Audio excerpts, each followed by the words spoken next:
Derby infuocato al Bentegodi, vince il Verona contro il Vicenza, problemi sugli spalti e poi in campo dopo il fischio finale. Gianni Cerqueti.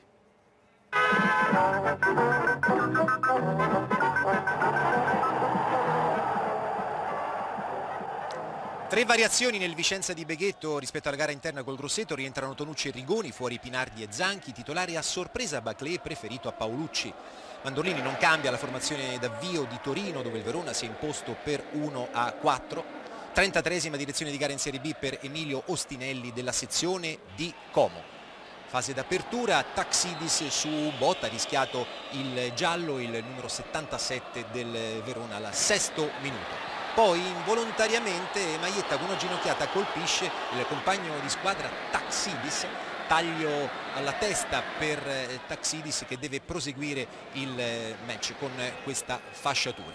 Frison senza pressione, va al rinvio dal limite dell'area di rigore ma sbaglia, allora Alfredson per Ferrari, subito per Lepillier che vede il movimento di Gomez e che dopo il rimbalzo si produce in un grandissimo sinistro, palla nell'angolo sotto l'incrocio dei pali, 19° minuto, Verona in vantaggio, 9° gol stagionale per Gomez, l'8° in campionato. Ottima la sua conclusione anche in acrobazia.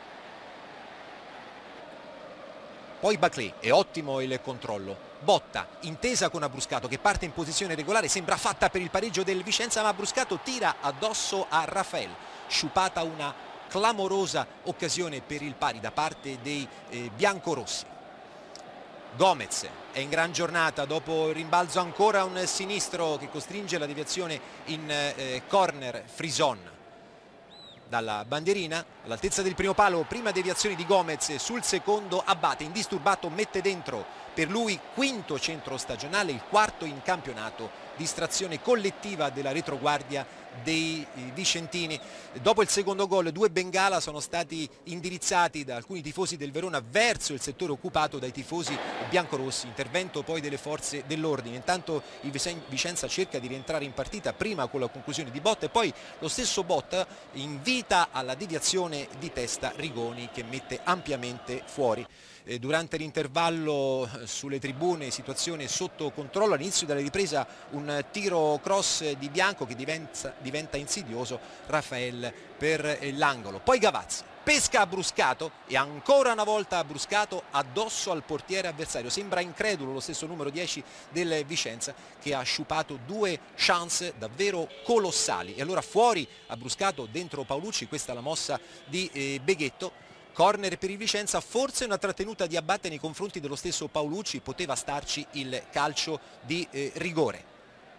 Spunto del Verona che intanto gestisce il doppio vantaggio, Abate con deviazioni di Bastrini sull'esterno della rete e poi rischia il giallo dello stesso Bastrini per questa entrata su Ferrari. Il Verona nel finale passa la difesa 3 con l'inserimento di Ceccarelli al posto di Alfredson. Mandorlini in zona recupero saluta, ringrazia i tifosi del Verona, attenzione a Martinelli, dopo il fischio di chiusura strappa la fasciatura dalla testa di Taxidis, un brutto episodio. Si chiude qui il nostro montaggio. Un Verona micidiale in casa, il Bentegodi ha vinto le ultime 10 partite, segna da 27 e non subisce gol da 5. Oggi partenza alla grande e poi sicura gestione del vantaggio. Invece il Vicenza non vince da 12 partite e non segna da 3, oggi troppo timoroso in avvio e poi tradito tra virgolette dal suo uomo di maggior classe Abruscato. Avete visto le occasioni non sfruttate. Noi citiamo Gomez come migliore in campo e vi ricordiamo il punteggio del Bentegodi: Verona 2, Vicenza 0 e la linea torna ad Alberto Rimè.